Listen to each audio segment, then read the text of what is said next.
recorded live from Random Seeker Studios in Philadelphia and across the Delaware Valley. I'm the capo. He's the prez.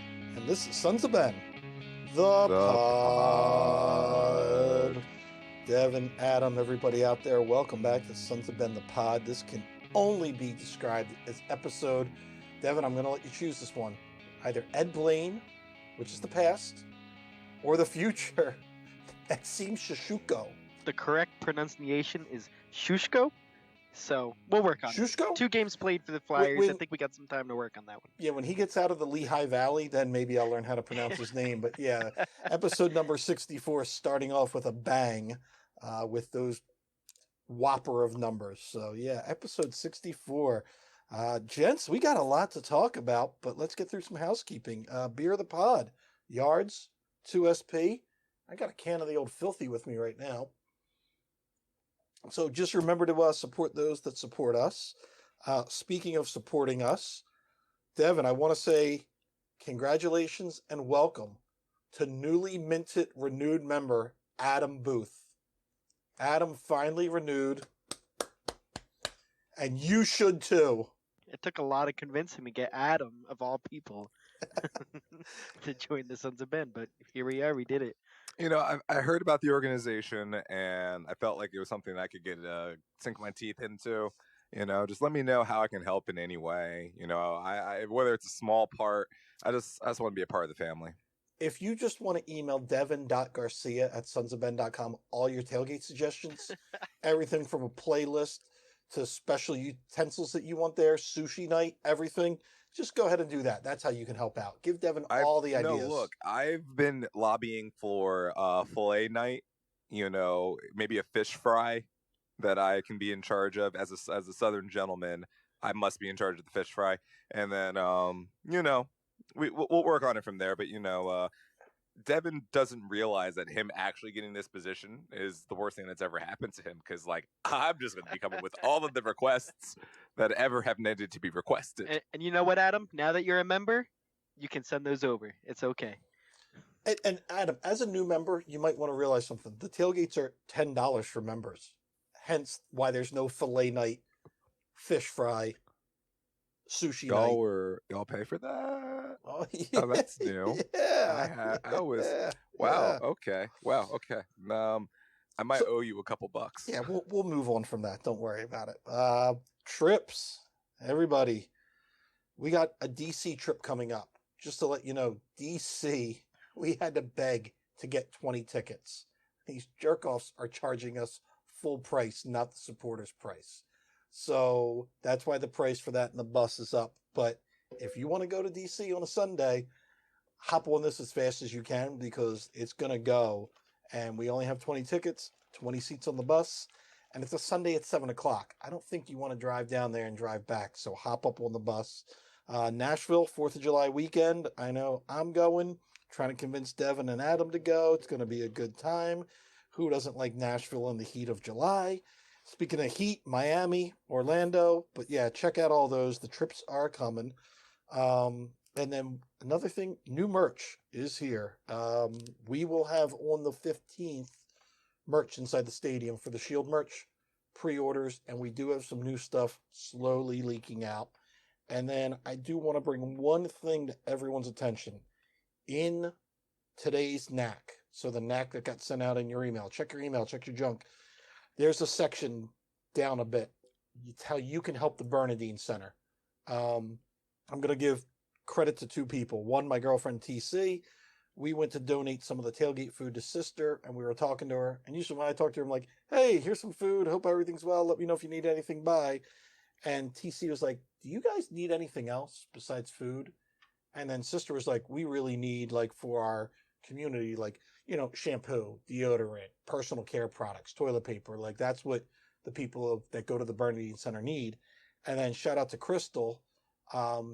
She set up a program through Target where you don't even have to go shop for this. The NAC has got the link on there. It'll take you to the Target page. You just have to buy any items you want, and it's going to get sent to Sister. We just launched it, and it's doing pretty well already. But, man, help out. Flood these people with the stuff that they need. So check it out in this week's NAC. only one more obligation and then cheap plugs. World Cup 2026, www.philadelphia2026.com. Let's make sure we bring the World Cup here because we know we love international soccer now in the city of Philadelphia. I mean, we going to Mexico City, so we got to bring the World Cup now. I mean, after all of what we displayed in Costa Rica, with our great ambassadordom, I feel like, everyone needs to come to the world stage that is Philadelphia, Pennsylvania. And speaking of great ambassadors, on Friday, Drunken Union Zoom. Like the tweet, and you'll get an invite, and you can probably get a one-on-one with Jonathan Tannenwald, the new mayor of Negadelphia. Did you see what your boy said? We can't beat them? He sounds like Mickey in Rocky 3, saying we can't win. I mean, like, look, in Rocky 3, he won, but we're not going to pretend he's like Clubber Lang wasn't the superior athlete in this particular moment. He got lucky. But secondly, this is really important. JT ain't from Philly. He isn't inherently a Union writer as much as he is a soccer writer. So, sometimes he's got to be objective. And Club America's got the history.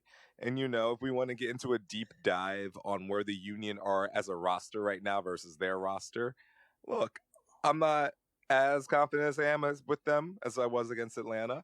But if the Union makes some, money moves in the transfer windows, we might be able to change some fortunes. Like, there's a lot of time between now and we'll dive into this, deeper into the pod. But I'm just going to say one thing. I think JT during this whole pandemic has spent a lot of time at home, and he's watched fellow former Inquirer alumni, one Screamin' A. Smith, making millions and millions of dollars by just screaming negativity and doing clickbait. And I think JT's like, worked for him, could work for me. So I think he's the new Screamin' A. Smith. Screaming JT coming at you for clickbait. It's fun, though, because he literally just said no, period. That was it. Like, it wasn't even like, it wasn't even deep. Do you think, can they beat America? No. That was it. He was, if anything, Bomani Jones of it, because he was just like, no, don't believe it. I think he pays per character on Twitter. That's why he just said no. That was That's the Inquirer budget. Yeah. I mean, bless the Inquirer. Subscribe to the Inquirer, people. Save local news. That's important. And at least get the Sunday paper, people. Come on, just read the paper. Get that ink on your hands. It's not Sunday without that. Devin, Discord. Happy community, sad community. They all hate JT. What's going on in the Discord? Always a happy community. Come on now. It's the Sons of Ben. It's why you Sons of Ben on the internet. They're always why happy you folk. Always lying? No, Discord's great. Discord's great. If you haven't joined yet, I'll plug it again. Go to the Twitter. Follow us on Twitter. Pinned on the Twitter. It's there. Go and go join. All right, let's get into some Union news. Let's just start with the NYU FU disappointment at Subaru Park. We had some karate chop in action. We had 10 guys playing. We had New York fans scattered all over the stadium. I don't even, that game feels like a month ago. I'm blanking out on, I don't even know where my notes were from that game. I'm just blanking out on it because something else like changed my mind of what was going on. But Adam, your thoughts on the third rail coming into town? Look, man, first off, the third rail, the individuals that I met, super nice. They gave me some whiskey shots, and that's, the key to my heart. So I respect that hustle a lot. Ultimately, look, man, El Brujo's got to chill. That's just the thing. It's the same issue I have with Dwight Howard in the Sixers. Like, I love your energy, I love your tenacity, but then when you're like karate chopping people in the back of the head, like, yeah, no, you're gonna get a red card for that, sweetie, and probably an extra game on top of that. But the core of this is, that was a very winnable game, and you lost that because you took yourself out of that very early in that game, and that's the disappointing aspect of that. But, and we always like to do this, bright side lifestyle. It gave us a chance to rest people when you knew you were out of it. It gave them a chance to give Bedoya a spell, gave a chance to, get some legs off the pitch. Look, our league form sucks right now, but it's very early in the season. We can definitely regain it. But the New York wasn't the important matchup there. If you put on, Finley and Matt Freese in net and did all that for New York, I don't think anyone would have yelled at you. The Union have a decent chance at least making some noise in this CONCACAF Champions League. So that was, where the eyes were. And I don't even blame the New York sports fans that came. I blame our security. I love some of our security members are like friends of mine. And I know that they keep our section, the Sons of Ben and the River End, as good as they can. But it's been reported to me and, over and over again that there's been a letdown, especially with opposing fans coming into the stadium, and rules that would apply to the average Union fan are not necessarily applying to them. So, look, that's something that the organization has to look into because that is, just unacceptable. And we've had some talks with the front office, and they've talked with security because security isn't part of the front office. They're contracted out. The first blame I give to is all of our Union season ticket holders. The 4,000 people that were lucky enough that on a Tuesday at noon waited in line, the internet line, to get their tickets, and then they decide, oh, you know what? I'm Warren Buffett. I can make a $30 profit off these tickets, and let me just sell it on StubHub. Well, who do you think is going to overpay for a ticket? People that can't get into their home stadium in New York City, or Union fans that know exactly what the price is going to be? So I'm a little upset, Union fans. There are plenty of ways. We've got, I think, Devin, you've got it on the Discord. I know we've got a Facebook group. We've got all kinds of ways. If you've been going to a game for more than 2 seasons, you should know somebody that needed a ticket.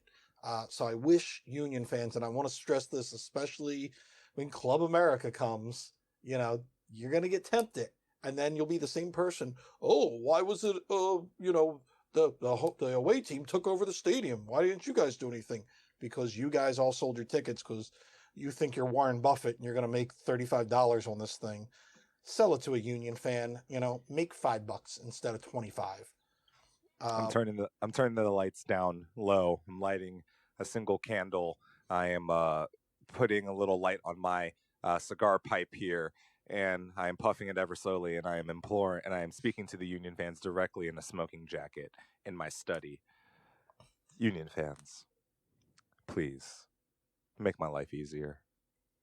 Don't let Club America fans take over our stadium. I know the money is tempting. I know the opportunity is plentiful, and I know those people are going to be as eager as anything to come and see their club because they might not have the same opportunities to get back and see their club in person. But for the love of God, I do not want to have to yell over these people. I do not want to have to try to orchestrate the Sons of Ben and the rest of the River End and the stadium to try to literally combat one of the most vocal fan bases in all of Latin America. Please, even if you're going to sell your tickets, sell them to people that you know, sell them to fans. There are plenty of people who want to see this game that won't be able to. Try to make sure that we get as good of an advantage as humanly possible to move on and potentially play for a CONCACAF championship. Now, the good news is... Oh, go ahead, Devin. No, I just real quick wanted to plug the Facebook group because it just opened like last week, I think, that it started up. It's called Philadelphia Union Tickets Buying and Selling. So just search that in Facebook. You can find it. And as Matt said, we have a channel on the Discord dedicated to this as well. So yeah, and you can email people on the board. People text me once in a while, and I try to put people together. But I will say the good news with Pennsylvania opening up on the 31st, that will then allow the team to sell away supporter tickets in the section where they belong, that security can keep an eye on it. Let's just keep in mind, the security that's in the River End is used to behavior. The security that's in 133 is used to that behavior. The security that's over, in those 107 sections, they're not used to it. They're not equipped for it. They don't know what to do. Now, we have talked to the team, and they've talked to security, and we go, you gave people two warnings? After the first warning, due to COVID, they should have been out of there. And so the team is stressed. Now, the other thing is, Union fans, y'all got to be better. I keep seeing on these posts like, "Oh, we were told to stop cheering and not be loud in our section." And then when we do a little digging, yeah, you might not be wanting to say those kind of words in, polite company. So sometimes people were saying things that they shouldn't have, and that's not allowed in the River End or anywhere else in the stadium. Matt, these people really believed that the security stopped them from being too loud. Oh, That's a sentence. That's a we sentence that was uttered out loud, and everyone was like, "Yeah, they've gone too far. They want us to make it quiet." yeah, it was Like, it's no. people. Listen, we've heard it. We've heard other sections say, "Oh, blame security. They did it." Yeah, it's usually if security really is saying something to you, you are saying something that you shouldn't be saying. Security don't care. Like and I mean this in like not to go against security, but like they don't care enough to really be up your ass unless you give them a reason. Exactly. And so like you gave them a reason. You were not randomly singled out, and they were just like that guy. Let's fuck with that guy today. Yeah. So anyhow, we'll get into that later. Let's get into some happy news. Well, it's not happy if you're from the ATL. Devin, I don't know if you saw Katie Fellinger's weather report, but Atlanta, there was a strong, well, let's just call it hipster tears. There was a front coming through Atlanta. They had to close Megatron's butthole because it was raining in and out of their stadium from all the hipsters crying about that, Uncle Artie didn't buy them another win. So hipsters tears, my friend. Hipsters tears. You're gonna sit here and pretend like Philadelphia isn't like the Mecca, like the original home of the hipster. Like we didn't birth hipsterdom as like a concept. Now Brooklyn birthed it. We were an early adapter, but Philadelphia Atlanta birthed soccer supporters are so into that.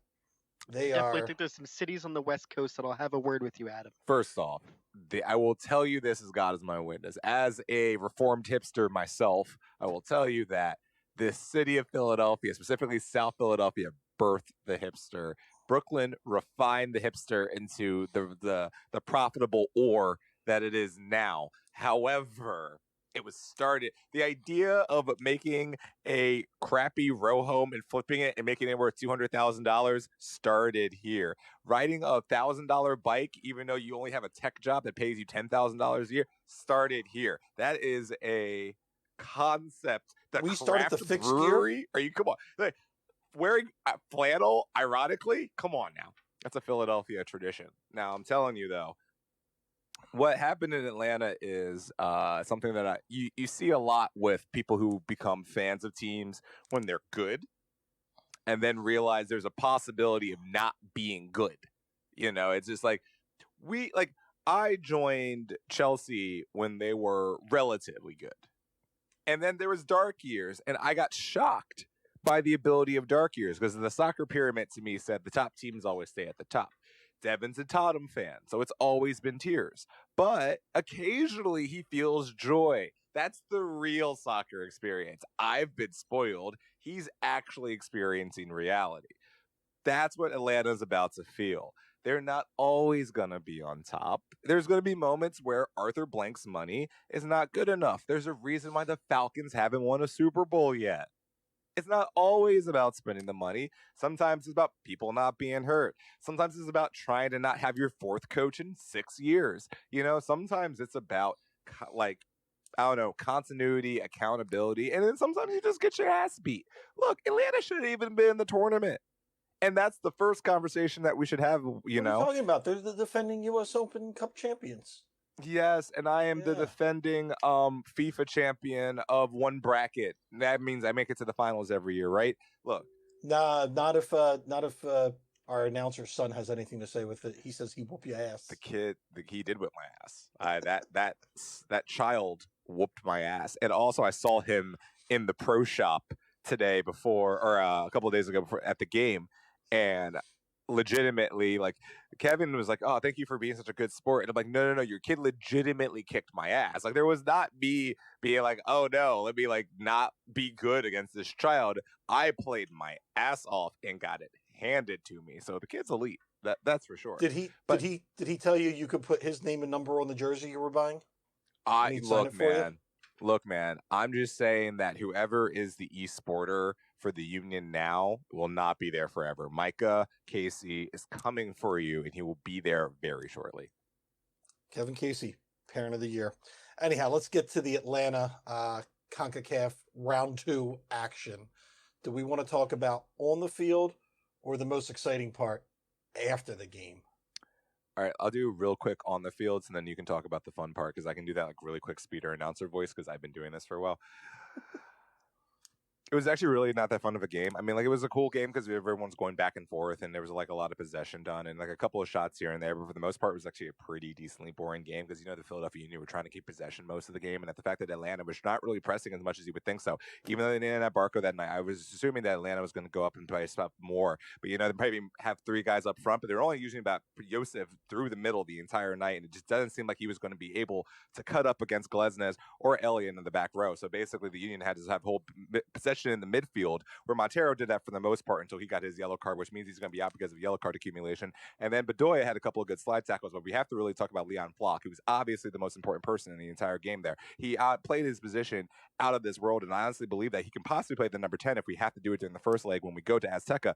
But the problem I have is, what are we going to do with Anthony Fontana? Because I believe he's in a no man's land. He doesn't really know how to do the front. He doesn't know how to do the number 10, and it's almost confusing to me that they haven't been really using him to the opposite, to the best of his abilities. And I'm not really sure that Corey Burke knows where he is right now. It's really confusing to see him up top.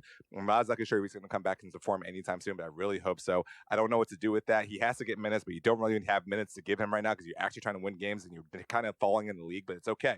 Ultimately, Mbaizo would be the only person I would think that if you're going to do anything in the offseason that you really have to make a move about. The rest of the team looks pretty solid, but if you get some reinforcements in here, I think that would really help. And ultimately, Atlanta really wasn't ready for the matchup in the first place because, they are already out of it for 3-0. I don't believe that they felt like they were going to come in. If you even saw their fans in the stands, they really weren't really feeling it that much. So I honestly think the Union had it in the bag for the first place. And even though they gave up the goal right before halftime, Atlanta really wasn't ever in it. All right, Adam, listen. Put the energy drink down. You've had enough caffeine for the day. Breathe, Adam. Breathe. That was not in that pipe thing you have. No, that's not where you need your oxygen. We're gonna get a respirator for you. That was good. That was good. I'm just gonna say one thing. Nice work, Casper. Nice work. Nice work, Corey. Nice work. But you were right. Absolutely right. Take a deep breath. It's okay. Now, after the game, I got to do my presidential duty. Got to toss Jim a beer. And I think the beer might have had a little effect on him because Jim decided, shit, I'm going to tell you what happens. So we have got our Jim Curtin quote of the game. And Devin, I'm going to tell you right now, we really don't take a lot of credit for things on this podcast. We don't puff our chest out. We don't think, but I think we inspired Jim Curtin to actually speak with his chest and actually tell the press like what he wants to do. I think he's heard the pod and said, that's how I should say it. So, quote, he's an incredible coach.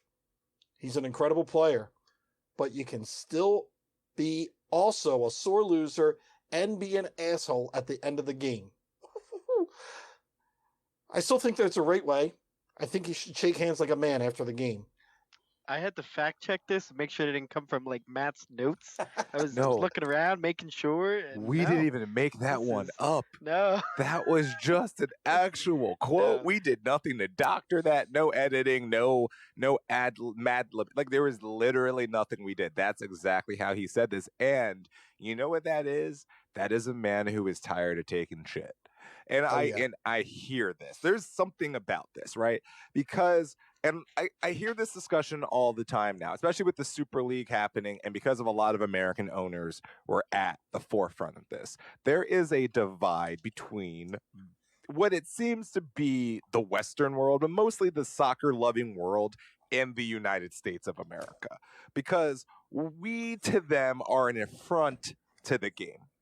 We're not our country doesn't bleed for the game like their nation does. So our success in the game is based off of money and arbitrary things, and it doesn't necessarily mean we have the passion, the wherewithal, or even the knowledge to understand where these people come from, which is complete and utter bullshit, but we can let them have their little fantasies about that. But at the core of this is what this affects a lot of times is the perception of not only our players, which is why every single time an American does anything of merit, we all blow up because we're not used to them actually being celebrated, but our coaches, our GMs, our ownership, all of these guys get questioned because as Americans, we're automatically perceived as not as knowledgeable soccer fans as the rest of the world, even if we grew up with the sport as long as they did. Hell, Ted Lasso's entire premise of show is what we're fighting against as soccer fans in America, you And know? listen, And Jim, I love the Jim, show, but that's what that is. I love Jim. Not only did he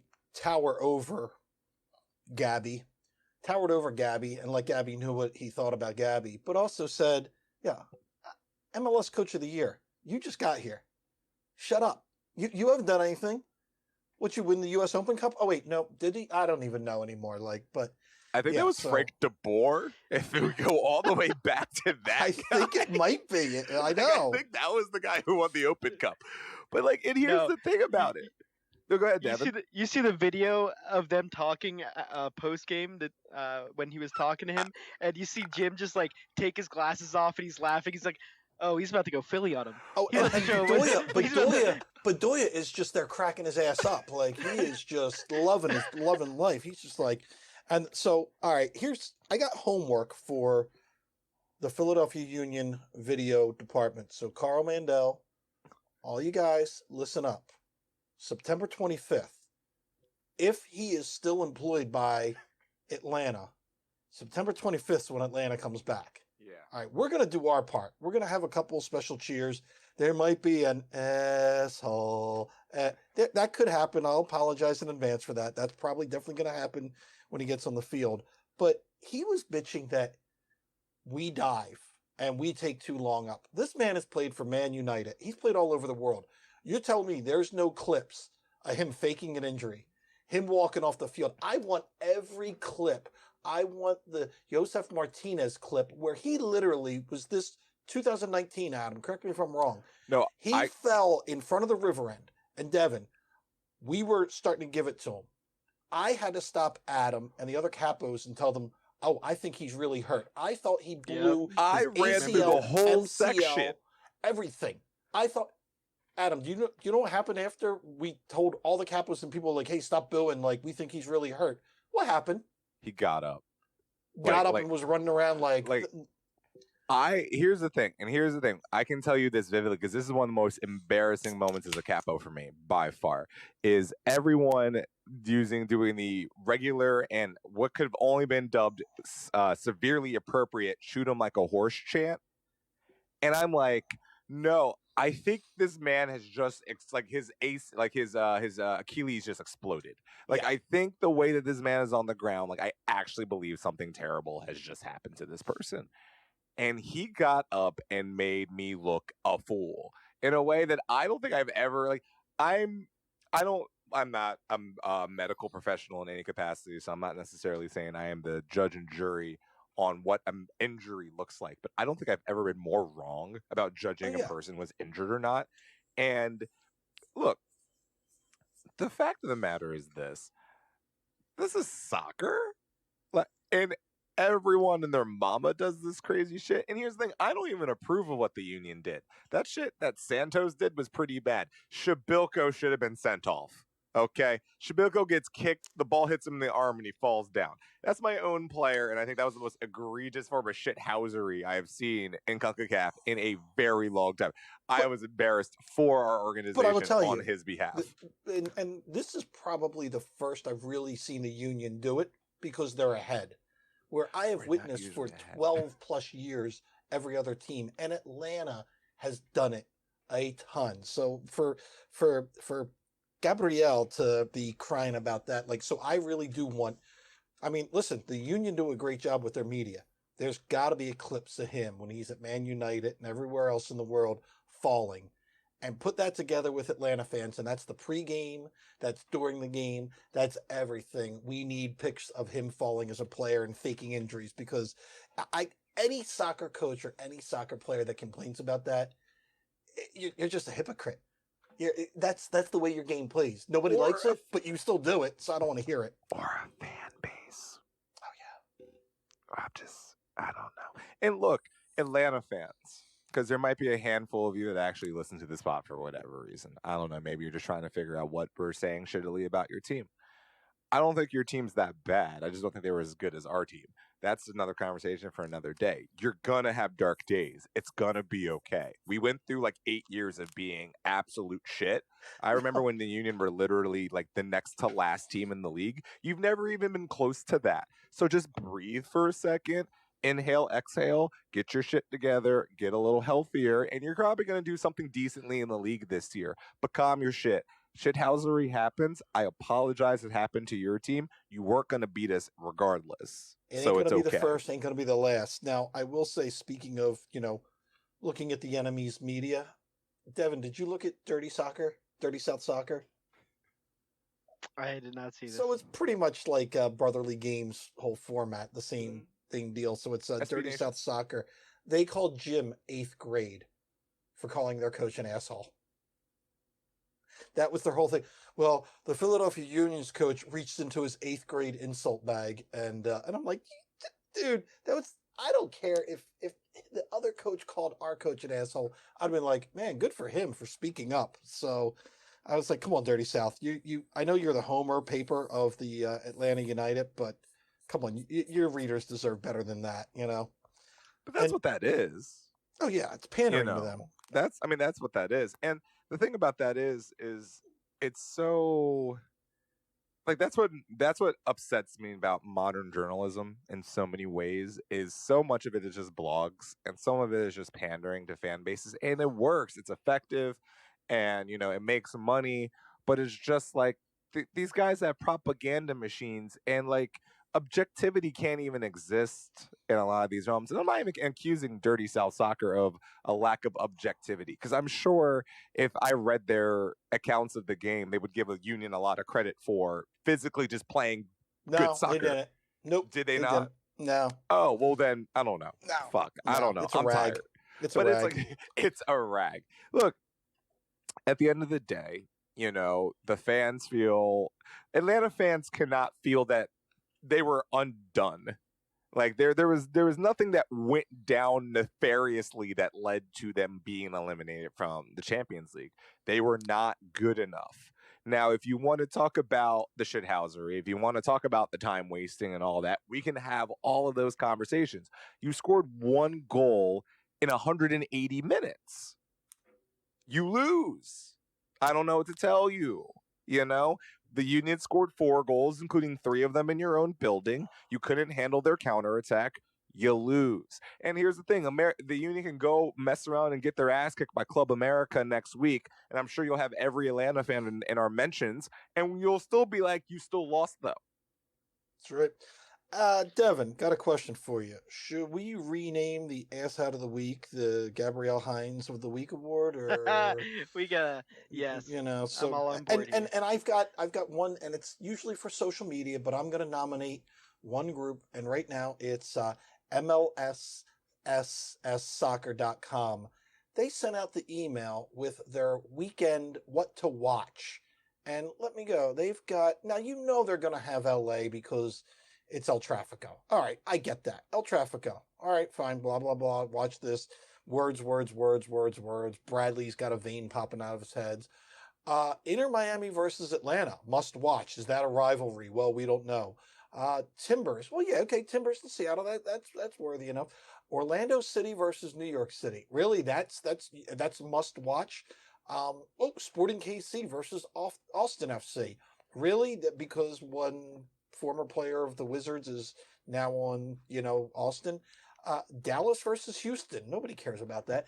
And then even Real Salt Lake versus San Jose. These are the matches to watch, but not the team that is the only MLS team to represent in the CONCACAF Final Four. Not us. They don't mention that. They mention these teams I'm not to watch surprised. this. I mean, I know we're playing Chicago. It's at Chicago at like 1 on a Saturday. Listen, it's really 2 major TV markets. Just say, hey, maybe you guys should watch this. 2 TV major markets. I don't blame them. Well, they're Chi- ass out of it. Chicago- They're Gabriel Hines of the week for me. Look, here's the thing. I'm looking at both Devin and Matt, and I'm like, both of you are making strong points here. One, MLS should try to be promoting Union Chicago because you should try to be promoting your second and third largest media markets. I just feel, or second and fourth largest media markets. I feel like Yeah. that's just something you should do. But at the same tick, what player is moving the needle for the casual fan on either one of these teams? Is it Andre Blake? Jim Curtin. That's about it, right? Exactly. Like, this is what I love about the Union. The Philadelphia Union are like the Atlanta Hawks of like 2007, 2008, where they were easily the best team in basketball. But Matt, name me two of them. Dominique Wilkins and Dikembe Mutombo. Exactly. Legitimately, guys like Paul Millsap and Kyle Korver and Jeff Teague were leading that team to the promised land, but you ain't going to remember any of those guys because they were delightfully boring set of individuals that happened just to be really, really good. And here's the thing about the Union. We don't necessarily have the mover. You know, we don't have the person on the squad that moves the needle on an international level just yet. And I'm going to that's admit, the reason. I don't know anybody that's from Chicago. I wish MLSsoccer.com would have highlighted it. Then I would have gone, oh, he's still with Chicago, or she. You know, I wish they just highlighted it. I don't see. I think Atlanta, Miami has a much more appeal than Philly and Chicago. It's got the same appeal. You don't know what's happening. Nobody same knows thing with what Dallas, Miami Houston. is. Nobody That's knows. a rivalry. No, okay, here. Dallas, Houston sucks. Okay, both. I mean, that it sucks, but it's a sucks. rivalry. No, yeah, yes, Yeah. yes. Anytime you can get a rivalry game, That's you're gonna fair. promote So, So for it. the Real Salt Lake needed that to makes be, zero sense. Yeah, Because both highlighted. that Real Salt Lake versus San Jose, you can't. I mean, Yeah. look, I understand on the West Coast rivalries can be within 1,000 miles of each other, but come on, all right, that's ridiculous. That's not. Now let's get into Chicago. We've local got the dart. Fire in Soldier Field, 1 p.m. Saturday. I mean, the Phillies aren't playing. I don't think, are they? I don't even know. So I mean, I want to be tuned in, but honestly, I don't know who still plays for Chicago. Is Sapong still on the team? No, that I am 80% sure is true. Sapong does not play for Chicago anymore. Here, this is a simple thing because we're in the luxury of technology here. Didn't they have like a legendary Polish defender that's like that? They have Mauricio Pineda. Dude, They have is Fabian? Fabian Yeah, Herbers. Fabian Herbers is still Fabian. there. He's not with Cincinnati. No, Fabian has stayed with them. They have Bobby Shuttlesworth. Oh Jesus! He's still keeping. He's there. He might be the number one they have. Is he the same age as Captain America? I don't mean Pulisic. I mean the real Captain America. Was he like frozen? He's in ice not even and, the like, he's oldest still- person on his team. Like Oh, Bornstein's 36, so there's that. Look, no, there's literally none of these. As a fan of soccer, I know none of these people on this team, and that should. Devin, you look, might have been right. Maybe this is why we weren't highlighted. like, yeah, like no one. Who And gives a listen, shit? Chicago's last 3 games beat by Red Bull 2-0, beat by Atlanta 3-1, tied New England 2-2, and New England had a red card. So I mean, Union it's 3-2. rough times out there. Rough times in Chicago. Look, man, and that should be MLS's number one priority. Like if I'm MLS, before I think about the next wave of expansion, I'm like, how do I fix Chicago? Yeah. Because like that's just a huge, not only market just in sheer volume of people, but they actually like soccer up there, like a lot. And it's like the Red Stars are easily a more interesting attraction now than the Fire. Like you got all of these people investing in NWSL ownership in Chicago, while like Sarah Spain's like, yeah, I want to be a Red Stars owner. Who the hell wants to own part of the Fire right now? That is from the logo to the to Bridgeview to all of that. Chicago should be investigated. I don't know what we're doing with that team. And listen, this is a case study for every Philadelphia Union fan that cries that we should be playing in the Link. Well, let's look at Chicago. If they can't make playing in Soldier Field, which is downtown, that is downtown Chicago, it ain't ever going to work. So the MLS should be working with them as much as they can to make that experiment work. But I don't know. I'm just hoping we get our first MLS regular season win. And according to Devin, we're winning like 4-0 or something because Chicago sucks. This is a great game for the Union to get back on track with their season for sure. Jack McGlynn with a hat trick. Right. Oof, I like that. Andre Blake with an assist. That's my big. Andre Blake kicks it upfield, and then Shabilko just like scissor kicks it. Like we're just gonna go from there. No, look, man, you should beat Chicago here if you think you're good enough, and I believe you're good enough. And man, but again, I want to do an entire podcast on Chicago.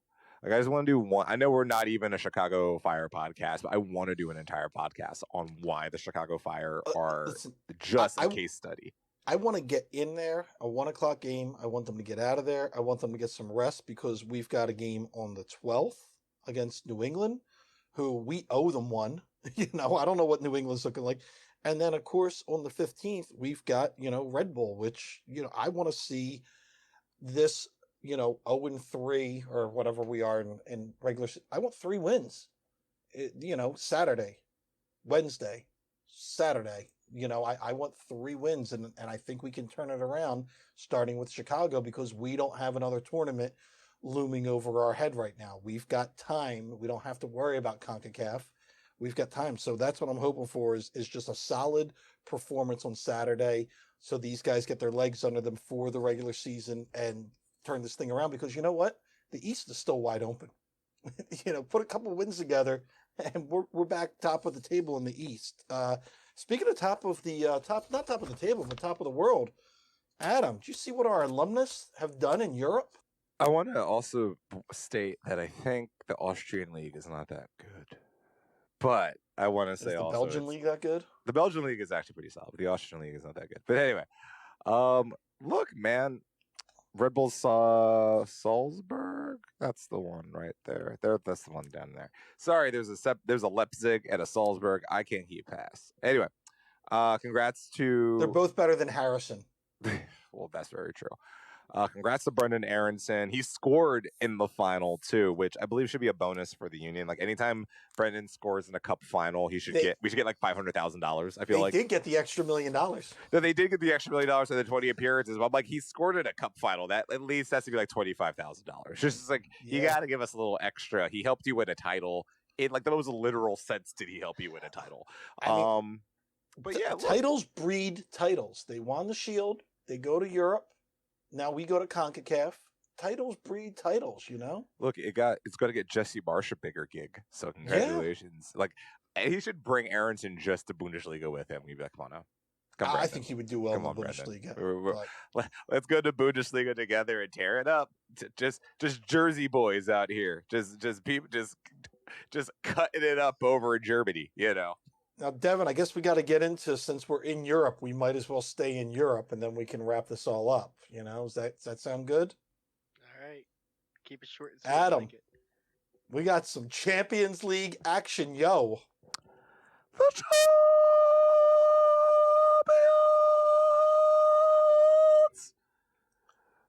Matt, we're going to the chip. We're going to the chip, Matt. And Timo scored. Timo Werner scored. Christian Pulisic assisted. Matt, we're off going the bench with an assist and stayed healthy. We're going to the Champions League final. All right, look. Okay, this season has been topsy-turvy. Devin, the Champions League is this big tournament in Europe? No, Devin's been there once. He hasn't won it yet, but he's been there once. But here's the thing. We had a Frank Lampard to start this season. That was a crazy time, wasn't that? That was weird. That guy with remember Kepa? That was crazy. That was weird. Look, TT, my boy Thomas, right at the ship. They don't lose anymore. They don't win all the time, but they don't lose ever now. And it's just crazy to think that this club that looked like Webster's definition of dysfunction has just realized, my God, there's a lot of talent here. We should be winning a lot of soccer matches. And look, Manchester City is going to be hard as shit. Like, I'm not sitting here pretending like that matchup is going to be easy by any stretch. I would have loved to have PSG instead. I said it. However, dude, the fact that Chelsea's even in the Champions League final after what this season began as is just, I mean, it's gold. It's gold. And Devin, for the love of God, you better hope we don't win this thing. Oh my God. I pray for you if we Paul win Howard. the Champions League. Paul Howard, Jeff Mitchell, we coming for you on the 29th. We coming Is for you. Mitchell a Man City fan? Mitchell's a Man City fan. Paul I Howard from respect- the Philadelphia Union Foundation is a man from Manchester, but a Man City fan. He's But, okay. Yeah, so we coming for you. So you name the bar in the city, we'll be there, you know. And Devin, one last piece of Chelsea news that you'll be interested in. Chelsea's women scorched Tottenham's women. I know. I actually get this. We were actually at Applebee's for lunch, and Applebee's. they had this game on. Could you believe that? Chelsea, they had Chelsea I was- women? Like, Yes, yeah, it was on I was- NBC, I think, NBC Sports. I was sitting there, and I'm like, "Is that? Oh, look at that!" Would you look at that? The oddest thing. But no, real quick. You know, the only good thing that comes out of the Champions League finals between Chelsea and Man City is that an American will win the Champions League this year. A Pennsylvanian. Yeah, a local. A I South, mean, Well, yeah, a southeastern yeah, you got Pennsylvania. Zach Steffen or Mr. you Pooh. got And Kia you know- of Coatesville versus Chocolate World. Zach Steffen on the bid committee to bring Philadelphia There you 2026. So yeah, That now, still won't make me a Man City fan, but I appreciate No. him. Also, got to remember, 2 members of the earliest iteration of the Union Academy who were once coached by Jim Jim Curtin. Curtin. And in Tottenham news, Wait, hold on real Jose quick. goes to Roma. Before we talk about Jose Mourinho going to Roma, I just real quick shout out the Chelsea women. Fran Kirby is the best player in Chelsea's entire organization, man or woman, and I defy you to tell me differently. Okay, continue. All right, back to the Tottenham news. Jose Mourinho to Roma. How do you feel, Devin? You sad? You gonna miss him? I am not sad by any means. I cannot even believe that he got another high profile job. All it means is that his agent is just like Sweetie, next level. Devin, here. you think Roma's So- a high-profile job? That's adorable. I mean, I Uh, thought he was gonna go back to Adam, somewhere in Like Portugal or Porta? something.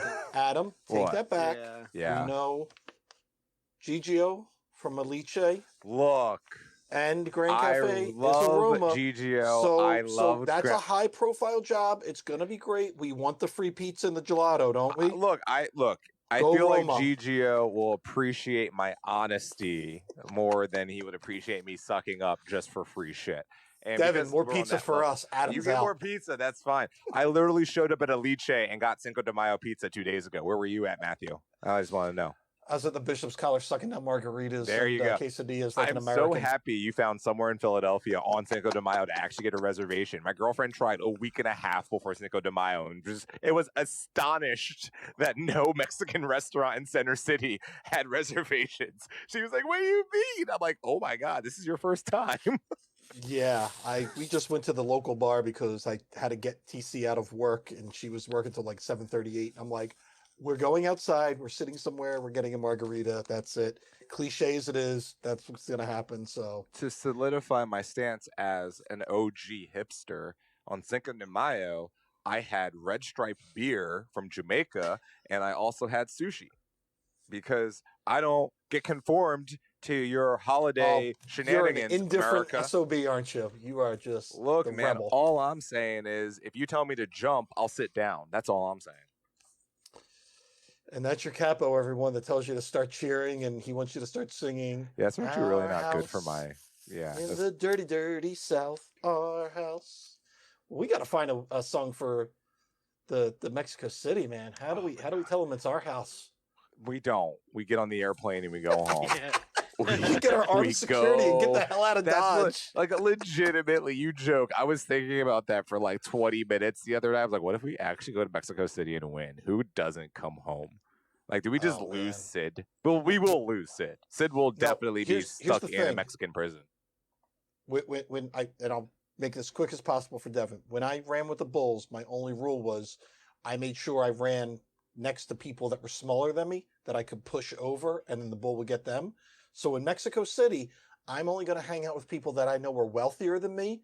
So when people come out of the van to kidnap me, I'll be like, he richer than me, you get him. Look, And so Kevin Durant, he might get thrown in the van. if I'm making anyone it home. asks, I am from 52nd and Stewart in West Philadelphia. I You don't better not be know. bringing the sneakers, man. Oh, You better no. be bringing some dirty ass Kens with you. Whatever the sneakers I wore to help pick up trash that one day, those are the ones I'm wearing down south. They still have mud on them, so those are the ones. We're gonna hang out with Johnny because we know Devin can't translate for us. Look, man, first off, I don't necessarily believe everyone named Garcia should automatically know Spanish, but it's not convenient that he doesn't. Exactly. It's not helping our situation It's just right not now. helpful that he doesn't know it. But I also don't make him beholden to it. I lucked out. My last name's Booth. I already know that language, so we're good. All right, guys, that was episode number 64. I'm not even gonna use any of those names because God, that was bad. But It was the hybrid of Julius Irving and Chris Webber. It was exactly 64. if those two were teammates. Chris Webber would still want to pass him the ball. But First anyhow, off, Chris Webber would never survive in that 1980s era. He's way too soft. all right, everyone. Thank you for tuning in, and remember, wash your hands. Champions League coming September. August. No, but in Chester in September. Ah. That's how that works. Very easy. Thanks, Matt.